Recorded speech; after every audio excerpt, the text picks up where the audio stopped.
Hey guys, let's talk about money. Now, there is a psychology about money that is incredibly important for you to understand. And here's what it is. People do not think about money in a rational manner. People think about money in a relative manner to the other things in their lives. Now, what does that mean? I'm going to tell you a story to illustrate this point. So imagine I went to a store to buy the latest iPhone release. It was a $1,000 phone, had all these features, all these things that I could do with it.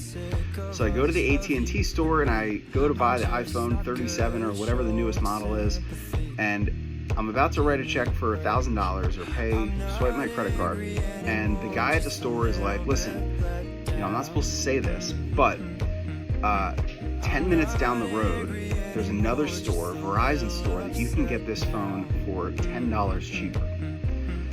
And if that happened to me, there's almost zero chance that I'm going to drive 10 minutes or a few miles down the road to save $10 on a $1,000 purchase. So now let me give you another example. So same day, I left the AT&T store. I did not buy a phone. I thought that interaction was a little bit weird, but I have to stop at the Men's Warehouse. I have to buy a dress shirt. So I stop at Men's Warehouse. There's a $50 shirt that I'm going to buy for an event that I have that weekend. And I go to the checkout line and the guy says, hey, listen, this is a great shirt. You're going to be really happy, but I have to tell you, if you go about a few miles down the road, it's about 10 minutes away, you can get this shirt for $10 cheaper. There is a very high likelihood that I would go drive down the road and buy the cheaper t-shirt. Now, how is that at all rational?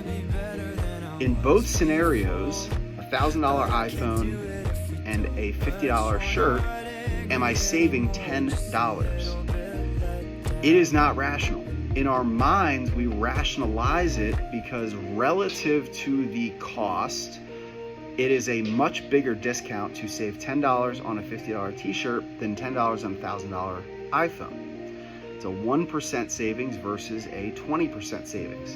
Now, while we rationalize that in our minds, it is not rational. Our bank accounts only know that in both scenarios, we are saving $10. So why is this important to sales? Because money is not rational. People's idea of money is not rational. It is only relative to the size of the problem that they are trying to solve. So if somebody comes in and says, hey, I need to lose 50 pounds, can you sign me up for your gym membership? And you say, yeah, we can do that, it's $500. And they have not attached a relative enough problem or a large enough problem to that number to justify $500 to lose weight. So what our job is to build the size of the problem up to be bigger so that relative to the size, $500 is an easy transaction to make. Now, how do you do that? Somebody comes to you and they say, hey, I really want to lose 50 pounds. I heard you guys can help lose weight. How do I do that? And you would say, well, tell me, have you ever tried working out before? And they're like, yeah, I've tried every gym in town. I've spent money on every membership. I've done every supplement routine. I just cannot lose the weight. And you would say, oh, well, so this is really important to you. Why is this such an important goal for you? Like, well, my kids just had kids, so I'm a grandparent. I can barely get around. My knees hurt all the time. I'm missing time with my family, worried that I'm pre-diabetic and I'm on all these medications.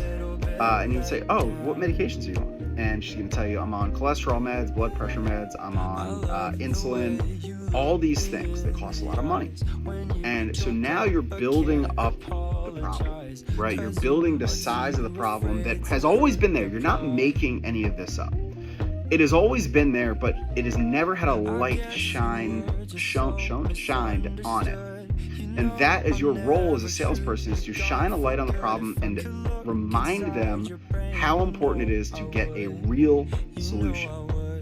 You are building relative size around that problem so that $500 relative to the thousands of dollars of medical bills, the hours and hours of time that she is missing with her kids, and the years off of her life.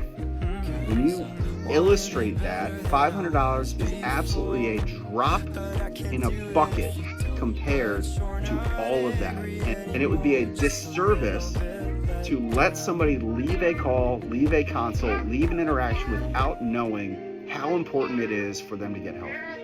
Hope this makes sense in the sales context about how people think about money.